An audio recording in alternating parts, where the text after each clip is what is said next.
Happy Easter. I'm Pastor Jeff, and I love Easter. Even this Easter, though I miss being with friends and especially my family, love you all. My younger sister Jane can verify the following story as I made her go to Fort Scott. Fort Scott was a large summer camp outside Cincinnati, Ohio. I was a counselor there during college. Fort Scott was a big deal. There is a Wikipedia site and an I Love Fort Scott website and a YouTube channel. Fort Scott had 204 acres of land. If you've ever watched the movie Parent Trap, think of the camp in that movie. Over 150,000 kids went to Fort Scott over its 60 years. I worked with the elementary and middle school kids, and here are some of the pictures of my kids in cabins. At the end of the summer, middle schoolers could come for 2 weeks. These were my middle schoolers. The counselors divided all the middle school boys' cabins into 2 groups and had competitions of different kinds during those weeks. I think we called one team Alpha, the other team Bravo. Each group also did a lot of team building activities. And at the end of the first week, each team picked captains. The highlight for the middle school boys at Fort Scott was a game of capture the flag during the last week. Capture the flag is a pretty basic game. I'm guessing many of you have played it. All you need are 2 teams and 2 flags and you're ready to go. The goal is to grab the enemy team's hidden flag and bring it back to your side. But if you get tagged in enemy territory, you're sent off to prison. The first team to steal the other team's flag wins. You can add lots of different twists. We did. We added squirt guns, for example. If you got shot, then you were killed for that round of the game. But here was the biggest twist.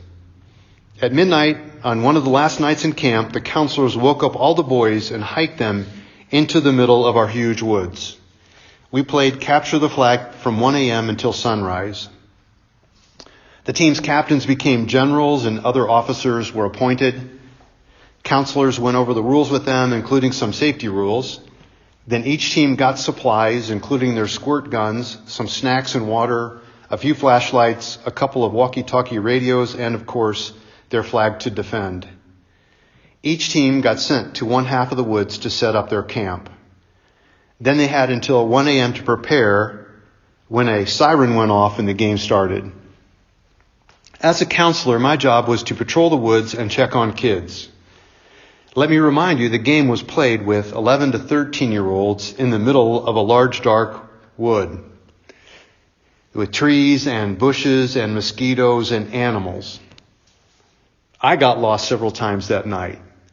The truth is, I wasn't just afraid for the kids running around in the dark in the middle of the woods. I was a bit afraid for myself. In 1988, a scare from a nearby uranium plant closed the camp. I'm guessing capture the flag battles with middle schoolers in the middle of the night, in the middle of a forest, would have been stopped by now anyhow. A few kids got scraped up each year. Many of the middle schoolers were frightened. Some of those kids had never been away from home. Some of them had never been out of the city. And we had them in the middle of a dark woods with other kids hunting them. We did some things to help the kids make it through the night. We partnered them up. We gave them safety rules and tips. We made sure the generals and officers were right for each team, and experienced counselors helped them prepare. And like I said, I was a counselor and I patrolled the woods all night. So even if they couldn't see us, we could hear them if they ever yelled out for us. Nevertheless, after a night in the woods, surviving capture the flag, the boys were really, really, really happy when the sun came up in the morning. I was really, really happy when the sun came up that morning. You know, most of the time I take the sunrise for granted. That day, the boys and I appreciated the light of the sun that changed everything and made everything clear and safe again. Have you ever had a night like that? When you counted down the minutes, the seconds to daybreak? In the current crisis, most of us are stumbling around in the dark. No one is sure where we are headed or how long it will take. Some of us are getting pretty nicked up. And many of us feel the pressure of making sure the people we are responsible for are all right. Some people are even wondering if they're going to make it. I can tell you that every single one of those Fort Scott boys survived that night. Even the ones that were scared, even the ones who got scraped up, even the ones who had never been away from their safe homes or comfortable beds before. It was probably the longest, darkest night for many of them, though. I get that it seemed dangerous and scary, and yet I am sad that Fort Scott closed and middle schoolers are missing out on the adventure of playing capture the flag in the woods at night. For some of those boys, that might have been one of the most important nights in their lives.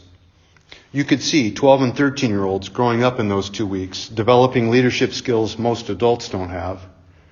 The boys, exhausted, scraped up a bit, mosquito bitten, wore it as a badge of honor that they had played capture the flag at Fort Scott.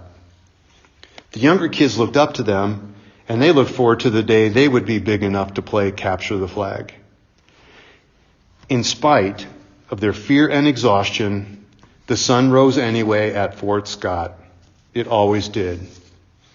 Making it through a dark, scary time isn't easy. Easter tells us that the sun will rise anyway. For a Christian, Easter is our proof that there is always hope for a better tomorrow.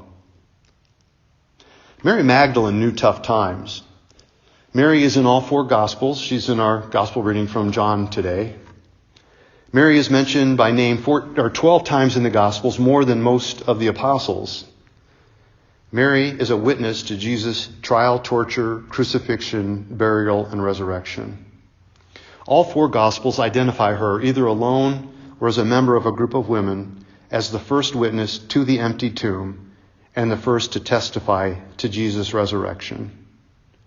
Mary Magdalene had supported the work of Jesus and the apostles with her own financial resources. Her wealth is sometimes attributed to her having been a prostitute before she became a follower of Jesus. 2 of the Gospels indicate that Jesus drove out demons that tormented Mary Magdalene. Mary is sometimes referred to as the sinful woman. That doesn't necessarily mean she was a prostitute, but it does mean she didn't follow the expected religious rules of the day. Mary Magdalene knew difficulty. She knew what it was to be scared. She knew what it was to have a life that was out of control. Being tormented by demons, however you interpret that, would be difficult. Mary was labeled as a sinful woman. She would have been scorned and shamed. Mary Magdalene found something in Jesus that made him different than anyone she had ever known. Something about Jesus led her to follow him. Because of Jesus, Mary gave up her past life. Mary Magdalene staked everything on Jesus. And now she had witnessed up close Jesus tried as a common criminal, beaten, flogged, mocked cruelly, and crucified. She watched Jesus, her beloved teacher, rabbi, master, die before her very eyes. Mary Magdalene knew darkness in her life. But the time of her life when she had to have felt the darkest would have been going to the grave of her beloved Jesus after what had happened on Good Friday sank in. Mary Magdalene likely went in the dark to avoid getting caught. Talk about social isolation. All the other disciples went into hiding. Mary might have been frightened, but I'm guessing she was just so low that it didn't really matter. Whatever the reason, Mary just couldn't stay away from Jesus. And when Mary got to the grave, Jesus was gone. Mary cried. Many translations say she wept. Weeping suggests a deeper, heart-wrenching, gut-level loss. Have you ever felt loss so deep that you didn't care what happened next? Have you ever felt loss that dashed your hopes? Has your heart ever been left weeping? Jesus asks, "Why are you crying?" Jesus doesn't ask to put us down. See John 11:35, a 2-word verse, Jesus wept. Look at Jesus in the Garden of Gethsemane, in agony, sweating drops of blood. See Jesus crying out on the cross. Jesus knows what sorrow is. Jesus knows what it is to be alone. Jesus knows what shame is. Jesus knows what pain is. Jesus even knows what death is. But even in death, with Jesus, the sun rises anyway. In the midst of our fears and tears and pain, Jesus asks us the same question he asked Mary Magdalene. Jesus asks, "Who are you looking for?" Jesus was right there with Mary, calling her name, but Mary didn't recognize him in the midst of her darkness and tears. And then Jesus says her name, Mary. Jesus asks us, "Who are you looking for?" Who do you look for when your life is out of control? When sin or shame seem too much? When life is dark and scary? Even when death approaches? Jesus is there calling your name. Jesus is the one who made the sun rise. Jesus is the one who conquered fear and sin and death. The one Mary Magdalene was looking for is the one to look for. Believing in Jesus does take a step of faith. I encourage you to take it.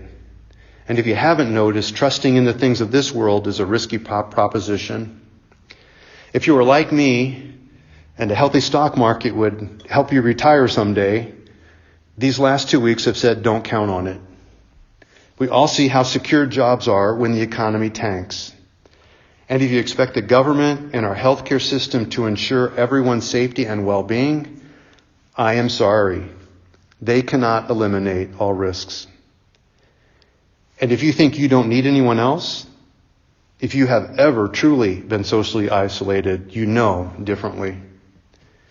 I love this world, I love people, but there is only one true source of security and abundant life. Jesus is the one to look for in times of fear and darkness. And if you have already put your trust in Jesus, please remember how easy it is to take each day's sunrise for granted. Sometimes it's only in the middle of a long, dark night that we appreciate the sun. Sometimes it takes the darkness in this world to remind us not to take Jesus, light and love and life for granted. Jesus' resurrection changed everything in Mary Magdalene's life. Jesus' resurrection changes everything in our lives. Jesus' death on the cross frees us from sin and shame. Jesus' resurrection gives us an eternal perspective on our current trials and problems. Jesus' resurrection has even conquered our common enemy, death, and brings with it the hope of a new, eternal, abundant life. Jesus, his life, death, and his resurrection change everything. Jesus is the name that saves.